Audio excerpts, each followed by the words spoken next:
Welcome and welcome back everybody to the channel. I hope you're doing well. Today we are back with a Division 2 build. Now I took a bit of a break and I figured I was looking a bit around a bit after last season and I saw this build, or well, the pieces that were added, mainly the chest piece. And I thought it might be interesting to get it into a tank build. On top of that, I saw the whole momentum thing this season. And everything seems to just be fitting in together very well for this build. Now, with that being said, I am missing one of the pieces, or not pieces, but what do you call it? The global modifiers, or the positive modifiers for you. I'll show you guys now which one you can swap out if you have it per se. Why is there someone up there? We'll figure that out now. But one thing that I didn't realize until, well, now or a little earlier today is with the whole momentum thing is if you hit max momentum, you actually get skill overcharge, which on shields is insane. Although we do have a bit of a problem of being shot in the back. Take cover. Nope, don't shoot me. It takes... The big thing with this is you need to get momentum going. As soon as you have momentum up, things start to shine quite a nice amount. That was actually disappointingly quick. Can't even properly get momentum going. Well, there's some more enemies over there. Let's run around a bit. Might as well. Because I really want to show this off, and that didn't show really anything. Optimal range on the chameleon is bad. Then again, realistically, you could use anything else. I'm just using the chameleon because of the little bit of extra crit chance and crit damage it gives. It helps build. It helps. Yeah, I cleared that location. I'm actually looking for a minigunner, which it would be nice to actually run into one. Because of the whole damage reduction thing. With that being said, as you guys can see, damage is okay. We're having one person focus us now. Where'd you... Oh. You're a charger. Let's see, can I... Oh, this control point. Might as well. Let's run a control point as well.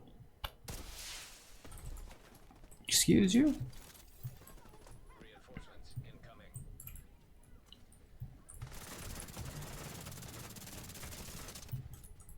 We're in the Savage. We're almost into the... I don't even know what that level's called. We're almost maxed out on the momentum thing. As soon as we proc that, fire rate goes through the roof. As well as the skill overcharge. Yeah, that was to be expected. Oh. Excuse you? You just left. Oh no.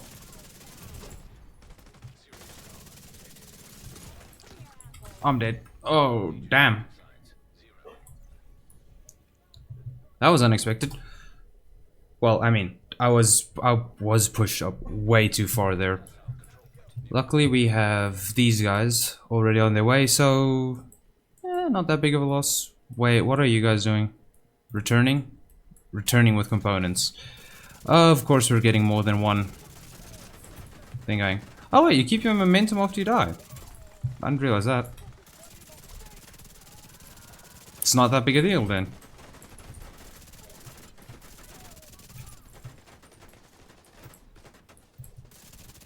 Give me this headshot kill, that should give me max momentum. Nope. Unstoppable. There we go. As you can see, overcharge. As soon as you hit the overcharge. So realistically, you should be playing slightly careful. until you hit overcharge, because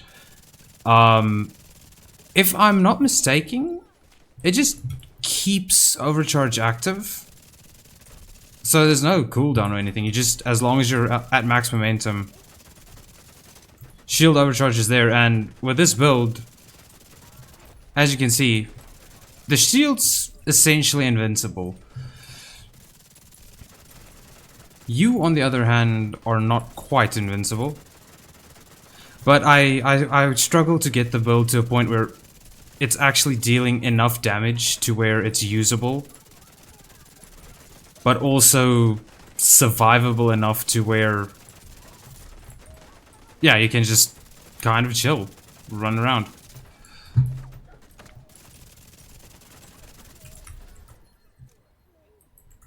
That guy's there.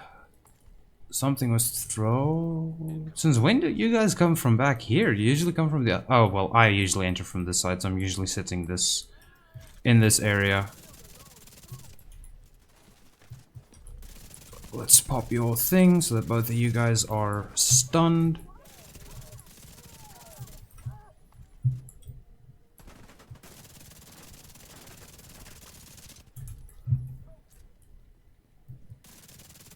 I can't believe I died there. It's kind of embarrassing. Slightly. Not really, it happens. More people this way. Yeah. Stop it. Another thing that I have to say, we are using Aegis, so your damage... The damage reduction that you are getting and the tankiness of the build only really shines when you're with other people.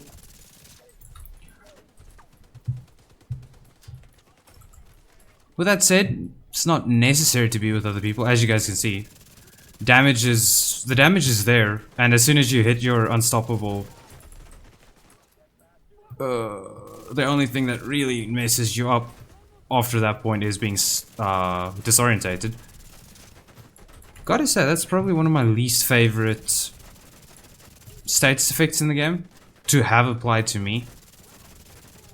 Then again, when your shield's invincible, doesn't really matter to that extent, is it? Where are you going? And I only the other end. One thing that I'm struggling to do is the maintaining level 2 momentum for the 120 seconds in tier 4. I just rush through it, always.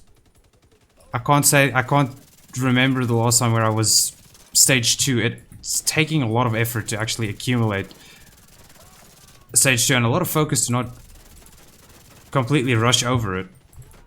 Excuse me, could you not? I heard you.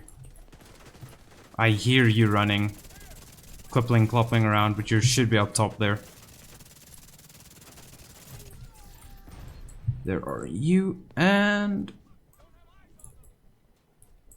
Oh, they're gonna deal with you. What name do we have? Closer. Not a bad roll, not a particularly good roll. We'll keep it just for future reference. Bruh, you still alive? Fine. Fine. I swear when I get up here and you kill him, I'm gonna be annoyed. Oh no, still a lot of health. There you go. Happy? Good. Let's check the supply room. Generally, currently I'm just farming for stuff whenever I need it. Most of my stuff's pretty much maxed out. Crit hit damage, crit hit chance and attributes. Not with eyeless. I'm gonna need to reroll 2 stats. Can't do that. Increases weapon.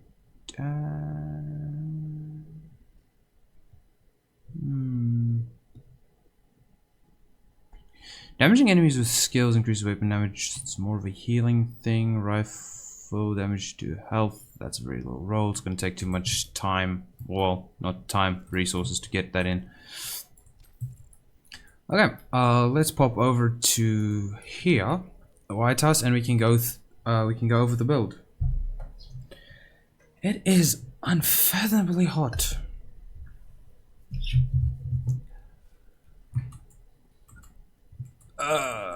Let's find a wall where we are not going to be pushed out of the way. This one should be good enough. Should be good enough spot. Okay, so this is the build.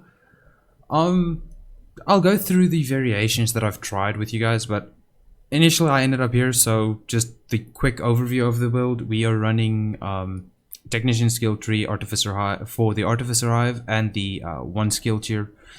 Running just the normal half shield, then 4-piece Aegis, backpack specifically for the increased damage resistance, and then we're also running the Provocateur chest piece for finishing the final manhunt, or well, last season's manhunt, Theo's manhunt specifically, and then 1-piece Seska for the extra crit hit chance, chance crit damage rolled respectively, for us to reach 55.5. You could go a bit lower because the chameleon does give 20%. So you could go for 40 and run a bit higher crit chance, or a bit higher crit damage, but in that case, it's going to be it's going to take a bit to run it up. So this is the way I prefer it. The other two weapons really doesn't matter. That's going to be up to personal preference. And then the seasonal modifiers I'm running, we are running critical momentum, critical recovery, and then this is the one that it is just a filler. I don't have another one, but the one that I would really do want is fortified shield. Although if you reach fortified shield is going to be very useful for your journey to max momentum. Once you reach max momentum, as you saw, kind of unnecessary. But there's not really anything else that I would say is very necessary. Although the heals 5% of maximum armor could be useful, just to keep you alive. It's kind of a pseudo foundry set, just out of the world modifiers. But that's the overview. For those of you who want a bit more of a deep dive, yeah, here we go. So first things foremost, I have max shade level at 2000. So I have the 60,000 extra health, and I also have the... What's relevant here? The headshot damage helps a bit. I have the crit damage, and we have, not that one, crit chance. I do have a 10% additional crit chance. Armor-wise, total armor, I don't think any of this is innately matters. Has protection down here. Skill repair, skill damage, skill duration, skill haste. No. So the only thing that really matters there is the 10% crit chance. If you're lacking a bit of crit chance, that's probably where you're going to be losing it. You can always just swap it in for a crit chance mod. You'd get 6% for one of those mods, so pretty easy. Then we have I'm running the chameleon. You can run any weapon you want. I'm just a personal fan of the chameleon. I like it. Like I said, these two weapons really don't matter. Probably, realistically, run a shotgun instead of two rifles, just if you run out of ammo. And then pistol, I never use pistol if I'm running a primary type weapon. I usually only use a pistol or focus on pistol when I'm running full shield. But yeah, thought process on this. Max crit chance, or well, not max crit chance, but close to max crit chance with the chameleon, just so that like I said, the world modifier, the critical repair, can actually heal you up decently well. But yeah, Seska, normal Seska, just crit chance, crit damage mod. The Provocateur chest piece, we'll talk about how to get that now. Crit chance mod, just base rolls on what that is. And then 4-piece Aegis. The 4-piece Aegis gives, with crit chance, crit damage rolled respectively, as well as mods. You're going to have to look at what rolls you get on your armor, because this one has, I think, everything almost... Oh no, this one has a headshot damage roll on it, for a bit of extra headshot damage. That has crit damage, where this one has crit chance. Doesn't really matter. Try and stick around the 50% crit hit chance. If you're running chameleon, like I said, you could drop that down to 40 if you so choose. So, how the damage reduction part of this build works. Naturally, we have the 25% damage resistance from enemies within 20 meters for the Provocateur chest piece. So that's just a flat 25% damage reduction. Then with Aegis, you have the talent. Stoic says get 4% damage resistance for each target targeting you, up to a max stack of 8. This bonus is multiplied by 1 times X, where X is the number of agents in your group. Because I have the backpack on, that damage resistance goes from 4 to 5%. If you have optimal situation where everybody is targeting you, this gives you a 44% damage reduction if you are alone. It gives you a... what was it? My mind is shot. Do I still have my calculator open? I do. So if you are alone, it gives you a... we clear. It is 5 times 8. It gives you 40% just out of base. Then we are going to times that by 1.1 for solo. Yeah, gives you 44, and then 40 times 1.4 if you're in a full party gives you a 56% damage reduction out of Stoic. If you're in a party, that is plus 25%. If you're within, that gives you a 80% damage reduction, which is decently higher if you're in a party, because if you're solo, that is only 69% damage resistance. What else? Oh yeah, talents, like I touched on, it's just Artificer Hive and the Crusader Shield with mods that we can. Since we are running the Technician skill tree, that's how we're able to run the one red, because this one skill tier is standing in to keep our shield at tier 6. Although, if you could play around with this because of the world modifier that does grant you overcharge. That overcharge doesn't matter whether your shield's at tier 6 and then you grant overcharge. As soon as you hit overcharge, it just jumps all the way up here. So you could run a bit more red if you wanted to. You could run a completely different, a completely different skill tree if you wanted to. It's all based on how you want to play. But this is just how I ran it, or how I decided to run it. I initially started out by running full shield with the... Okay, I originally started running full shield. The main reason I stopped was I tried 3 main weapons. I tried the Liberty, completely unnecessary because that damage reduction does stack on your shield as well. So Liberty was not necessary to keep the shield healed. It just, on full shield, you just stay max health. Regulus was the highest damage that I was able to achieve, about 1 million a headshot. It doesn't really take long. I just don't hit the headshots enough to clear out respectively fast. And the other one that I tried to keep my personal health up a bit was the Police Magnum with preservation. But that damage is also low. It's relatively low when you're hitting a purple or yellow enemies with armor, because armor reduces the damage to about 3,000 a bullet. So I ended up running it in this manner. But you could, if you really wanted to, you could run full shield. Full shield gives it then... On full shield you have 13 million health. If you have the other world thing active, you'd be pushing this up to 26 million health. And then you're reducing the damage you take by a max of upwards of 80%.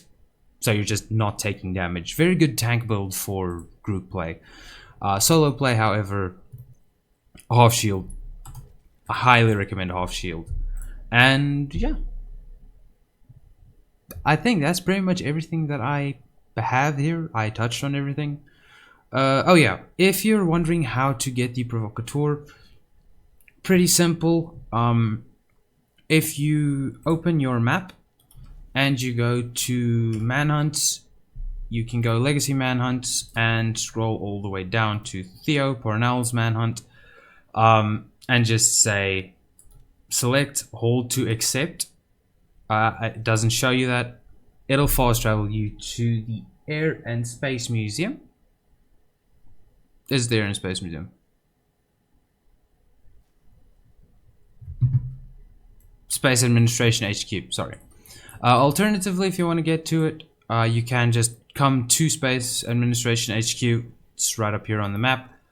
Hold F for mission options, and then at the bottom you can see hold G to cycle mission mode. So by default, it's going to be either invaded, as it is now, or it is going to be the base main mission. Just hold G, and the Theo Parnell mission is here. Then, the way that this works is there is a new difficulty. Master is locked by default, so you're going to need to finish this one once in order to get it. Drop chances go up to heroic being around, I think, a 60% drop chance. I was lucky enough to get it. If you don't get it there and you don't want to farm it there, Master, however, does have it as a guaranteed reward. So if you finish it on Master, you have it. It's a bit difficult running it solo, or I had a bit of trouble, but that's just me. So yeah, that is how you get the build, or how you get the provocateur chess piece. I just farmed Summit as I do. But yeah, that's everything that I have for you today. Thank you very much for watching, and yeah, we'll catch you guys in the next one.